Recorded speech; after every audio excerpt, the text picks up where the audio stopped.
No sé si estará de acuerdo conmigo, pero la violencia ha sido parte de la naturaleza humana desde sus orígenes. Es más, puede que no estemos de acuerdo con la idea, pero con esta sí definitivamente tenemos que coincidir. Porque las Escrituras, desde el Génesis, nos relata que hubo violencia desde el comienzo. Recordarán aquel episodio cuando Caín mata a su hermano Abel. Desde entonces, el ser humano lucha el uno contra el otro. Estaba leyendo hace ya algunos años una estadística que al menos es alarmante para mí. Entre el final de la Segunda Guerra Mundial y el 2010, hubo al menos 246 conflictos bélicos en 151 lugares. Las Naciones Unidas tiene aproximadamente 200 países reconocidos. Y en 151 lugares, conflictos, desde por supuesto los conflictos de gran escala hasta los conflictos locales, pero que de cualquier manera siguen siendo conflictos y que dejan, dice la misma estadística, al menos 1,000 personas muertas. Por supuesto, esto a todas luces nos habla de que nosotros parece que no nos llevamos tan bien entre nosotros mismos, que nos vivimos peleando y que vivimos más en tiempos de guerra que en tiempos de paz. Ahora, todo esto sin mencionar los conflictos cotidianos, los conflictos domésticos que tenemos, esos que aparecen en los noticieros amarillistas, que el vecino le tiró una piedra a su vecino, que el esposo golpeó a la esposa o al revés, que los hijos estuvieron abusando de los padres o los padres de los hijos, que un alumno contra un maestro, que otro maestro abusó contra un alumno, en fin, desde los asuntos grandes hasta aquellos que no es que no sean grandes, pero que de pronto se vuelven cotidianos en el día a día de las personas, de las sociedades. La pregunta que me hago para arrancar es, ¿por qué somos tan conflictivos? ¿Por qué nos peleamos tanto? ¿Por qué pareciera que es difícil tratar de mantener la paz entre nosotros? Insisto, no solamente en lo macro, a nivel nacional, a nivel mundial, sino también en los asuntos más pequeños, en la familia, en las relaciones de amistad, en la iglesia misma, que por supuesto no es la excepción. Cuando ustedes estudian un poco alrededor del tema de la violencia, se van a dar cuenta que los filósofos y los antropólogos coinciden entre varias posturas que hay. Hay una que tiene como mayor popularidad, abrazan la mayoría de los conocedores del tema. Dicen que el ser humano es un salvaje, literalmente, que mientras evolucionaba, por supuesto esto está enraizado en la idea de que el hombre ha venido evolucionando, mientras evolucionaba el ser humano fue empujado a un estado de guerra completo, cuando la sociedad comenzó a nacer. En teoría, o en términos más sencillos, lo que indican los estudiosos es que ya estaba en la naturaleza de nosotros el ser violento y que cuando se comienza a establecer el orden social, las instituciones, la democracia, en fin, todo lo que hoy llamamos sociedad, ahí sacamos lo peor de nosotros. En términos más nicas, el indio que siempre cargamos, el salvaje, en términos más de los estudiosos de la antropología, el salvaje que todos tenemos. Ahí lo sacamos, porque pareciera que es difícil que el ser humano se comporte de manera civilizada en un ambiente de orden. Parece difícil, es muy complejo. Y esto no importa que nosotros tengamos cierto nivel de cultura o educación. En países que nos aventajan en educación y en cultura, también sufren lo mismo. Digo, no somos la excepción nosotros porque acá en esta región latina nosotros tenemos un nivel educativo muy bajo en comparación con los europeos, los países nórdicos, etcétera. No, en realidad también ellos la viven en un sentido parecido. Por supuesto, expresado de diferentes maneras estos conflictos, pero conflictos al fin. Pero cuando ustedes van a las Escrituras, van a encontrar una propuesta que es mucho más acertada que la que proponen los filósofos y los antropólogos. Decía el apóstol Santiago en la carta que lleva su nombre, en el capítulo 4, verso 1. ¿De dónde vienen todos los conflictos y peleas que hay entre ustedes? De entrada, él plantea la pregunta: Él plantea el problema. Estamos claros de algo. Nosotros nos peleamos y nos peleamos mucho. Por lo tanto, él se pregunta, ¿de dónde viene esto? Que nos peleamos tanto. Y él mismo responde, viene de ustedes mismos, de sus deseos egoístas que siempre están librando. Y noten acá, como al menos lo traduce esta versión, una guerra en su interior. Por eso discuten y pelean. En otras palabras, Santiago lo que está proponiendo es esta idea. La gente se pelea entre sí porque ya internamente se pelean ellos contra ellos mismos. De ahí el título del mensaje que les quiero compartir, que me perdonan los profesores de español porque yo sé que es una aberración de nuestro idioma, pero espero que entiendan la idea que hay detrás. No, la guerra de yo contra mí. Ese es el título de lo que les quiero compartir. Y ustedes dirán, eso está mal escrito, pastor. Sí, yo sé, pero lo que quería era graficarles que el mayor de los conflictos que ustedes y yo libramos es interno. Es de Alberto contra Alberto. Es de yo contra mí mismo. Noten lo que el apóstol Pablo nos propone.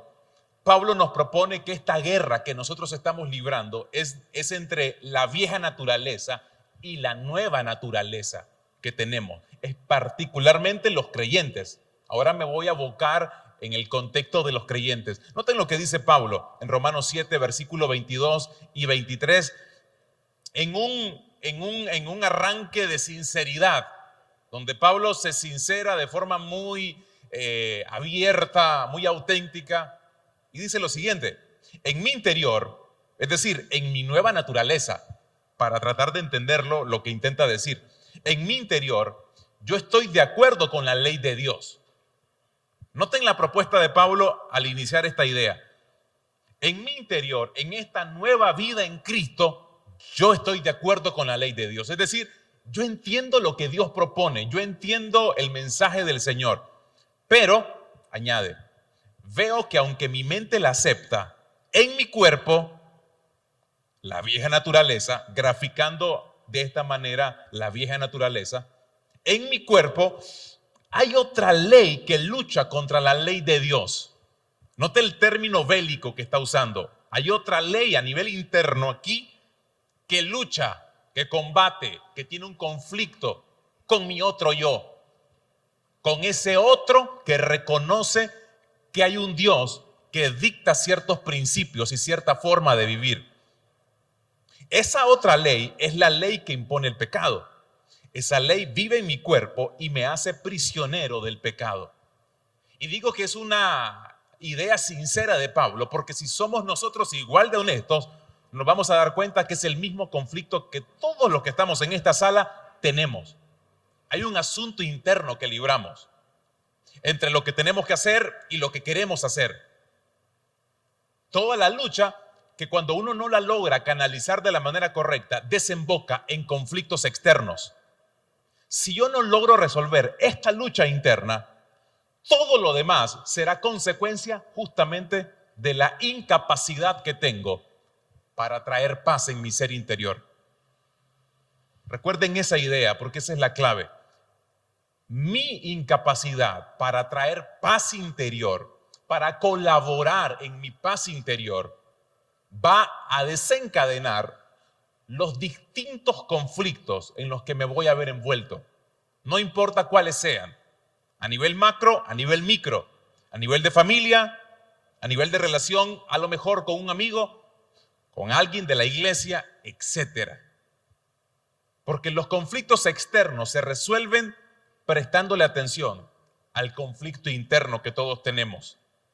Y quiero proponerles 3 maneras en las que normalmente estos conflictos se van a describir en nosotros y que de alguna manera nos van a permitir avanzar en nuestro peregrinaje espiritual. Nos van a permitir madurar y estar preparados ante los conflictos externos e incluso poder evitarlos. Aquí está lo primero y se lo pongo en forma de pregunta. Este es el primer conflicto que todos tenemos. E insisto, se lo pongo en forma de pregunta. ¿Voy a vivir para mí o voy a vivir para otros? ¿Voy a vivir solo para mí o voy a vivir también para otros. Este es un conflicto interno que habla de esa incapacidad que a veces tengo para amar y enfocarme en su lugar más en el egoísmo. Las personas que se preocupan más por sí mismas normalmente son aquellas que se han puesto en una posición vulnerable al egoísmo. Es decir, le han dado mucho espacio a este comportamiento ególatra, donde todo se trata de cómo me siento, de qué es lo que la gente hace por mí, de todo se trata de qué es lo que yo necesito, de qué es lo que pienso. Todo se trata de mí.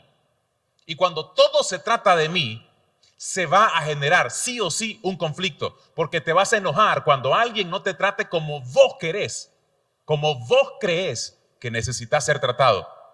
Y eso va a aplicarse en la familia, en un trabajo, en una iglesia, en un ministerio, en la sociedad en general. Desencadena una demanda, un enojo, una ira. Porque pareciera que lo más importante es cómo me hace sentir la gente a mí. Lo más importante pareciera es que se cumplan mis expectativas. Pablo escribió en la carta a los Filipenses, en el capítulo 2, versos 3 y 4. No sean egoístas, sean humildes, es decir, considerando a los demás como mejores que ustedes. No se ocupen, añade Pablo en este verso, solo de sus propios intereses. Ahora, noten que la idea de Pablo no es no se ocupen de ustedes, no. No se ocupen solo de ustedes. Por supuesto, hay un nivel de responsabilidad que debo de tener sobre mí mismo. Evidentemente es natural, es correcto que ustedes se ocupen de ustedes mismos. Ese no es el problema. El problema es que solo se ocupen de ustedes mismos. Y que no entendamos que en esta vida el mundo no debe de girar alrededor de nosotros. El mundo no gira alrededor de mis necesidades, de mis pensamientos, de mis intereses. No gira en relación a eso. Yo no soy el centro del universo. No soy el centro de esta nación. No soy el centro de esta iglesia. Ni siquiera debo verme como el centro de mi familia. Ni siquiera como el centro de mí mismo. ¿Por qué? Porque tengo que entender que la palabra del Señor me enseña que además de ocuparme de mí, tengo que aprender a ocuparme de los demás. Pero para eso se requiere una herramienta que muy difícilmente la llevamos a la práctica, aunque en teoría la conocemos muy bien, el amor. Por eso, si tendría que decirle de esta forma, este conflicto es entre el amor y el egoísmo. Entre lo que yo quiero y lo que otros necesitan de mí. E insisto, esto llévenlo, por ejemplo, a la familia. Llévenlo al trabajo. La mayoría de los conflictos en el matrimonio, por darles un ejemplo, se reduce a asuntos como estos. Ella no me trata con el respeto que yo merezco. Él no me trata con el respeto que yo quiero que me trate. Y comienzan las ideas a dar vueltas. El tema es que te tiene o no te tiene que respetar. Claro que te tiene que respetar. El problema es el orden en el que ponemos las cosas en nuestra vida. Siempre es más importante lo que yo demando que lo que yo tengo que darle al otro. Ese es un problema, porque eso habla de que yo soy antes que cualquier otro. Y lo que Pablo y todo el evangelio, de hecho, por causa de lo que Jesucristo nos enseña, es básicamente lo contrario. Los demás primero. Ocuparme del otro, sin desatenderme, claro está, pero ocuparme del otro. Y ese es un enorme desafío. Piensen si acaso ese tipo de mentalidad no nos ahorraría algunas situaciones penosas que tenemos que enfrentar en la casa. Hay un síndrome que hace algunos años comencé a leer de forma interesante. Le llaman el síndrome de la amapola alta, o también conocido como el de la alta exposición. Y les explico un poco la historia. Cuentan que en la antigüedad, según Heródoto, un historiador griego de antaño, había un emperador que envió un mensajero a pedirle consejo a un famoso general de la época llamado Trasíbulo. Si andan buscando nombres para su hijo o su hija, ahí tienen un Trasíbulo. Trasíbulito, vení para acá. Imagínense. El tema es que este Trasíbulo aparentemente era un hombre sabio, un consejero del emperador de la época. El mensajero llega donde Trasíbulo y le dice, ¿sabes qué? El emperador necesita un consejo tuyo para mantener el control del imperio. Él quiere saber qué principios puede aplicar para mantener el imperio bajo control. Trasíbulo, dice la historia, que simplemente optó por caminar entre los trigales que tenía en su territorio. Y mientras caminaba, y presten atención a este detalle, cuentan que cada vez que encontraba una espiga más alta que las otras, la cortaba y la arrojaba al suelo, sin decir ninguna palabra. Iba con el mensajero del emperador, le dijo, acompáñame, vamos al trigal. Y cuando miraba una espiga que sobresaltaba, que sobresalía sobre las otras, agarraba su instrumento y ¡puf!, cortaba. Todas tenían que estar al mismo nivel. Posteriormente, con el pasar de los años, en Australia, de forma particular, se le conoció así, el síndrome de la amapola alta, porque esta flor, amapola, los jardineros australianos, por un tema de estética, claro está, para que los turistas lo vieran bien bonito, mantenían todas las amapolas en el mismo nivel.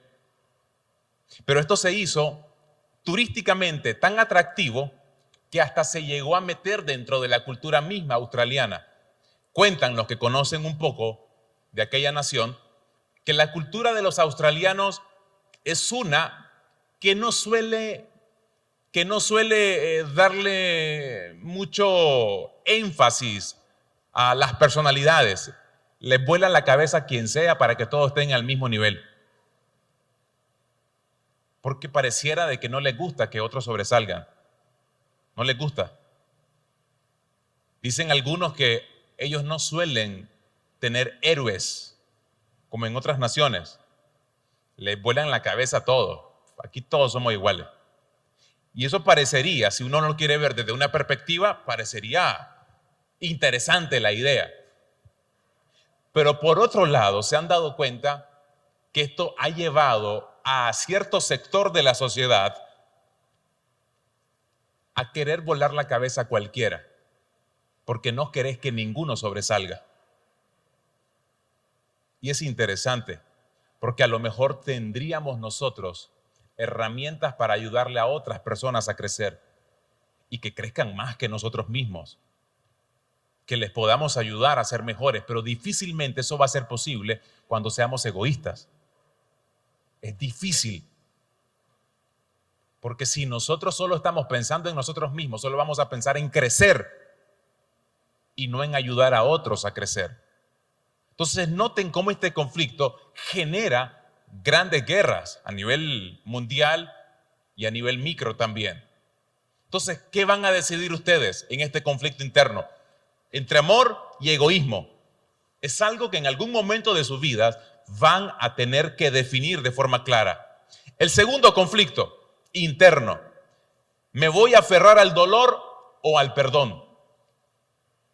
¿Voy a mantenerme amargado toda la vida por lo que me hicieron, por lo que me dijeron? ¿O voy a perdonar? Mis estimados, en este mundo nada funciona de forma correcta porque está habitado por gente imperfecta. Yo creo que eso está evidentemente claro. ¿Sí o no? Esto está claro. En este mundo no hay nada que puede funcionar de forma perfecta porque, por supuesto, nosotros, los que lo habitamos, somos imperfectos. El hecho es que eso significa, entre otras cosas, que ustedes y yo vamos a ser lastimados porque las relaciones que tenemos de familia, de amistad, ministeriales, lo que ustedes quieran, laborales, son imperfectas también. Hay gente que a lo mejor no vamos a esperar que nos hiera, pero nos va a herir. Nos van a lastimar en el corazón. van a herir nuestra dignidad, nuestra alma. Y ustedes van a tener un conflicto interno. ¿Lo van a perdonar o van a mantener la amargura en el corazón? Ustedes van a tener que decidir cómo vivir. Porque la amargura desata una serie de decisiones que muchas veces terminan en asuntos mucho mayores que se pudieron haber evitado si tan solo hubiéramos aprendido el bendito arte del perdón, de aprender a perdonar. La única forma en que algo del pasado te siga lastimando es que sigas aferrado al resentimiento. Como decía alguien, no es inteligente aferrarte al resentimiento. Nunca lastima a la persona con la que estás resentida. En la vida real, el que está resentido solamente se lastima a sí mismo. Por muy enojado que usted se muestre con la persona que le hirió, que le lastimó, créame que el que se está dañando es usted, no el otro. Aunque usted le grite, aunque usted le diga cosas, el que más se perjudica es usted mismo.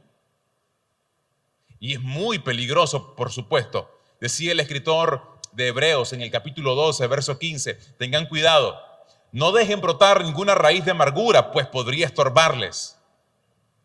En otra versión se traduce trastornarles y hacer que muchos se contaminen con ella. Noten que aquí lo que dice el escritor es que mi amargura se puede convertir en un efecto dominó, donde si yo estoy amargado, puedo contagiar a otro de amargura, darle razones a otro para amargarse tal vez por otra situación muy distinta a la mía, pero comienza a creer que tiene razones también para mantenerse igual de amargado.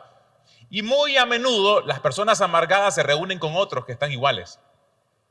Muy a menudo, porque no les gusta sentirse confrontados, no les gusta sentir de que alguien les diga que tienen que perdonar, porque se sienten como no comprendidos. Es que no me entendés.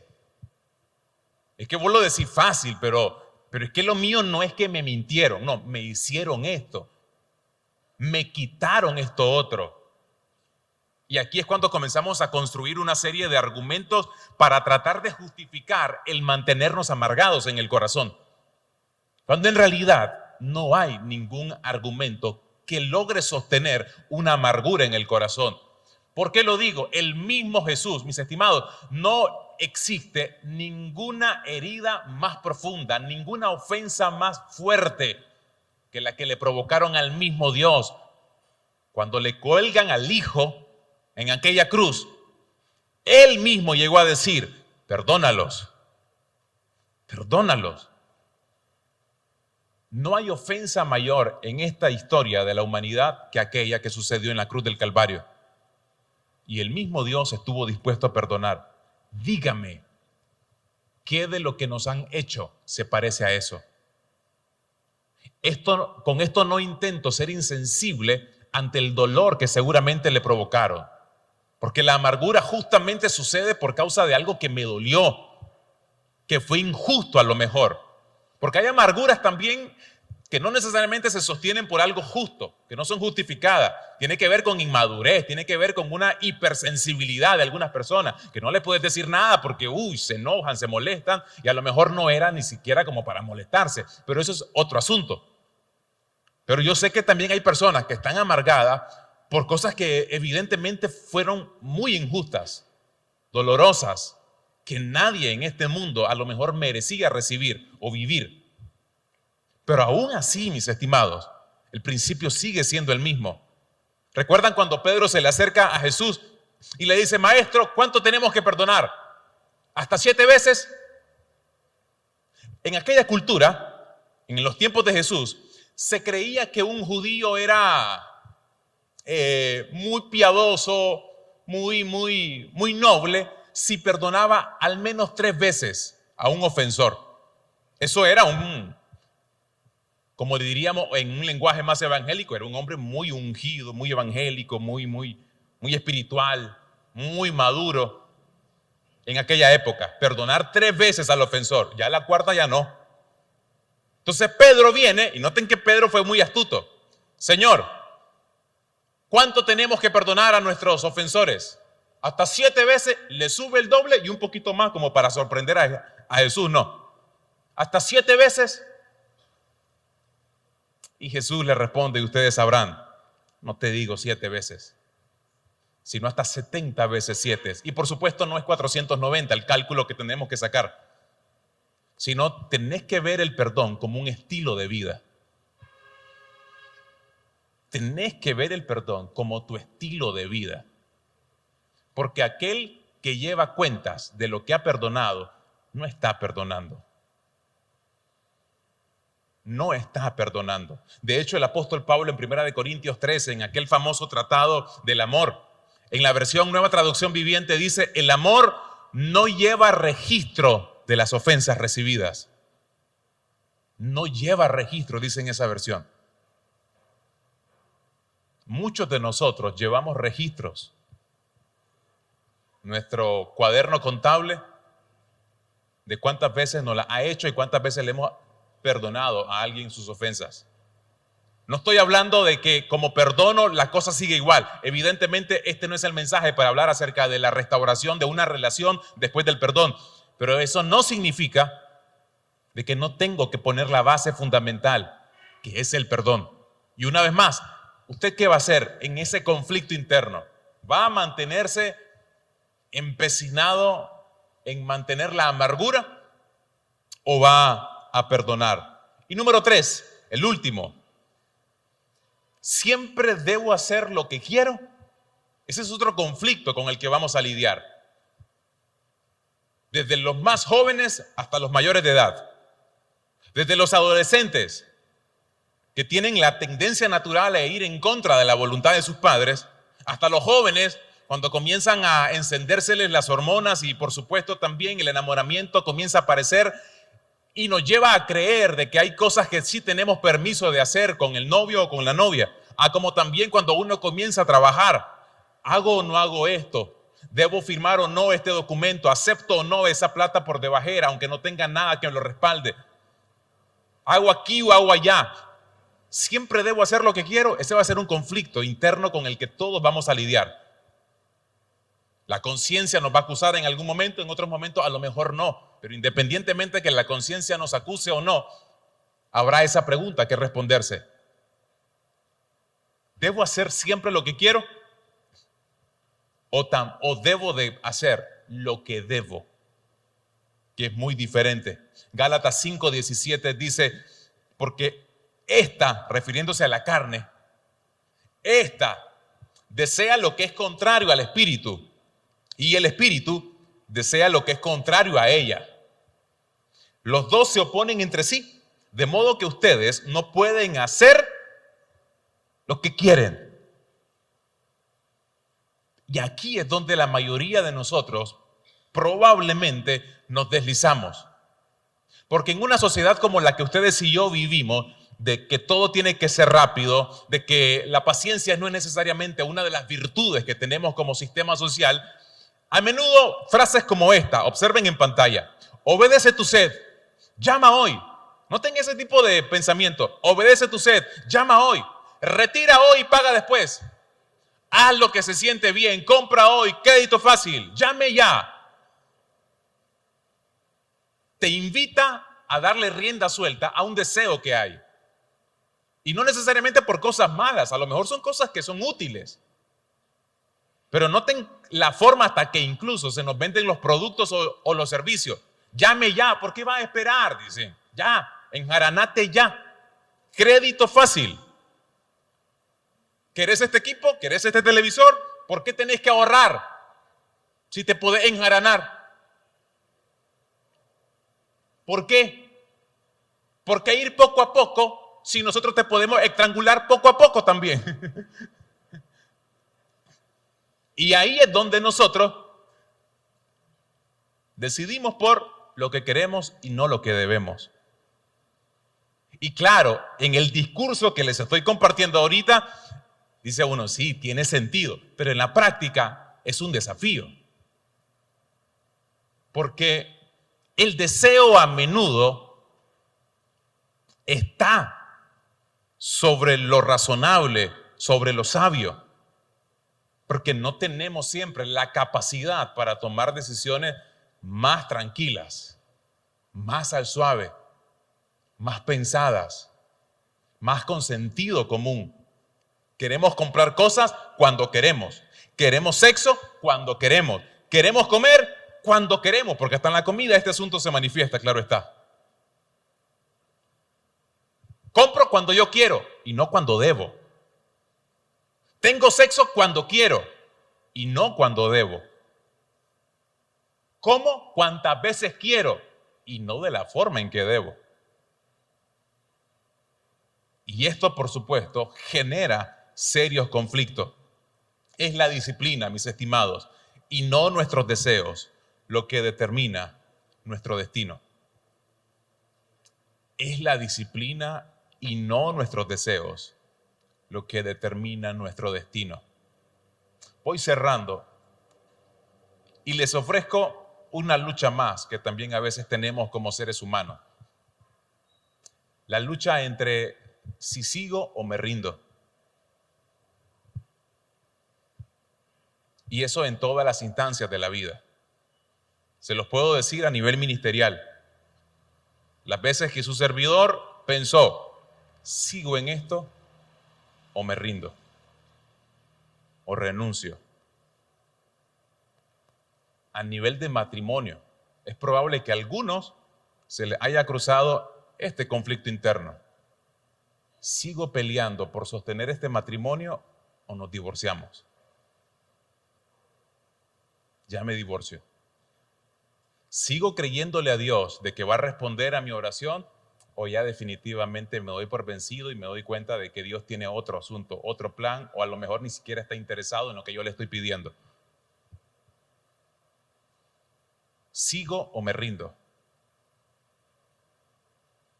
Incluso a nivel espiritual, en mi relación con Dios, ¿sigo luchando contra este hábito oculto que tengo tiempo de estar batallando? ¿O ya me rindo y finalmente le doy rienda suelta a este deseo que está ahí amarrado, encadenado desde hace algún tiempo, reprimiéndome? ¿Le doy o no rienda suelta? Esta es una generación que con mucha más frecuencia te está proponiendo dejar de reprimirte y ser más libre. Y ser más libre para poder experimentar lo que deseas. Es un sistema social en el que vivimos donde apunta a una propuesta: si no te sentís bien, distanciate de ahí. Y eso a veces se aplica en el matrimonio. Si la cosa no está bien ahí, sepárate, ya, divorciate, tranquilo. Y algunos pueden llevarlo incluso hasta justificarlo con las escrituras, porque a paz te llamó el Señor.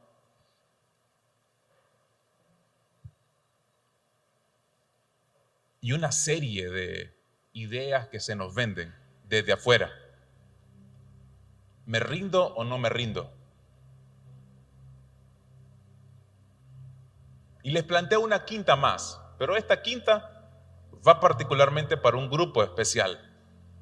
Gente que a lo mejor está aquí por primera vez o tiene rato de venir, pero nunca ha tomado en serio su relación con el Señor. ¿Cuál es el conflicto interno? ¿Me entrego o no me entrego a Dios? ¿Me entrego o no al Señor? Al final ese es el desafío, que te genera conflictos externos.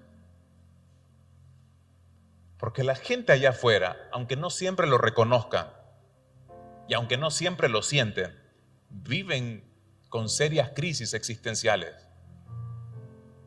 No siempre lo van a reconocer y no siempre lo van a sentir, pero la vida se encarga de eso. En algún momento la vida misma nos golpea. Y no importa cuánto hayas conseguido, te vas a dar cuenta que justamente por no haber resuelto este conflicto interno, afuera se va a conservar el infierno.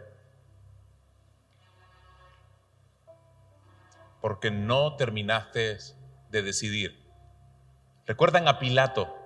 Pilato está con Jesús encadenado, acusado por los fariseos y un buen grupo del pueblo de la época, pidiendo que lo crucificaran. Y Pilato se reúne en secreto con Jesús y le dice: ¿qué haré con Jesús? ¿Qué haré contigo, Jesús? Todos en algún punto se van a hacer esa pregunta, o nos hemos hecho esa pregunta. ¿Qué haré contigo, Jesús? ¿Qué voy a hacer contigo? Es una lucha interna. Y a menudo, cuando suceden este tipo cuando sale a luz estos temas, uno intenta hacerse el desentendido. No es para mí, yo no estoy ni tan ni muy, pero estar en medio tampoco define mucho.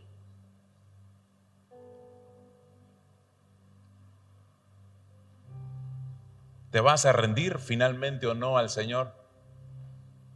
¿O no? Eso va a definir mucha paz en tu ser interior. Y los otros conflictos de los que le hablé se va a resolver de forma gradual, claro está, pero se van a resolver más fácil si este último, está definido. Porque ahí vas a comenzar a experimentar lo que Jesús dijo: mi paz les dejo, mi paz les doy. Y no como el mundo se la da, porque la sociedad te da un cierto sentido de paz, te lo da. Pero la de Jesús no es como la que el mundo da. Él dijo: en el mundo tendrán aflicciones, pero confíen, yo he vencido. En el mundo van a tener problemas, desafíos, pero confíen. Tranquilos, si me tienen a mí, lo podemos resolver juntos.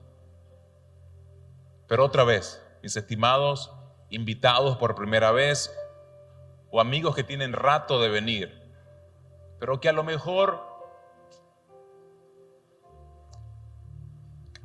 simplemente tu visita constante es porque te gusta la experiencia del servicio, porque te gusta tal vez el sistema, el modelo, pero lo que apuntamos no es eso. Qué bien si esta es una casa que te gusta, pero apuntamos a que conozcas de Jesús y que te conectes con Él. Y que más importante que ocupar una silla en este auditorio es ocupar un espacio en el corazón de Cristo, y que Cristo ocupe un espacio en tu corazón, o no un espacio, todo tu corazón. De eso se trata al final.